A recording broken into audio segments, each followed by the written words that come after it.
നമസ്കാരം. ഈ വർഷത്തെ അവസാനത്തെ സൂര്യഗ്രഹണം സെപ്റ്റംബർ 21 തീയതി രാത്രി 11 മണിക്ക് തുടങ്ങും. 22 തീയതി പുലർച്ചെ 3 മണി 23 മിനിറ്റിൽ ഗ്രഹണം അവസാനിക്കും. കന്നി രാശിയിലുള്ള ഉത്തര നക്ഷത്രത്തിലാണ് സൂര്യഗ്രഹണം നടക്കുന്നത്. ഇന്ത്യയിൽ ഈ ഗ്രഹണം കാണാൻ സാധിക്കില്ല. അതുകൊണ്ട് തന്നെ ആർക്കും വലിയ ദോഷമുണ്ടായില്ല. സൂര്യൻ ആത്മകാരകനാണ്. സൂര്യൻ ബലവാനായ ആളുകളിൽ അനുകൂല ഫലങ്ങൾ പറഞ്ഞാൽ പോസിറ്റീവ് ഫലങ്ങളാണ് കൂടുതലായിട്ട് കിട്ടുക.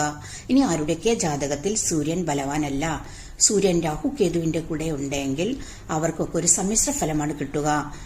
12 രാശിക്കാരിലും വ്യത്യസ്ത ഫലങ്ങളാണ് കിട്ടുക. ചില രാശിക്കാർക്ക് സൂര്യഗ്രഹണം കൂടുതൽ ശുഭഫലവും ഭാഗ്യവും കിട്ടും. അപ്പോൾ ആ രാശിക്കാർ ആരൊക്കെയാണെന്ന് നോക്കാം. മേടൻ രാശി, ഇടവൻ രാശി, മിഥുനൻ രാശി, കർക്കിടകൻ രാശി, ചിങ്ങൻ രാശി, വൃശ്ചികൻ രാശി, ധനു രാശി, മകരൻ രാശി, മീനൻ രാശി.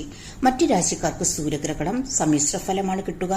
പരിഹാരമായിട്ട് നിങ്ങളെ ഓം സൂര്യായ നമഃ 21 തവണ ചൊല്ലുക. അതുപോലെ തന്നെ ആദിത്യ ഹൃദയ സ്തോത്രമൊക്കെ ഗ്രഹണത്തിന് മുന്നേ ചൊല്ലുന്നത് കൊണ്ട്, അതുപോലെ ഗ്രഹണം കഴിഞ്ഞ ശേഷം പാവപ്പെട്ടവരെയൊക്കെ സഹായിക്കുന്നത് കൊണ്ടൊക്കെ ദോഷം മാറി ശുഭഫലവും ഭാഗ്യവും വർദ്ധിക്കും.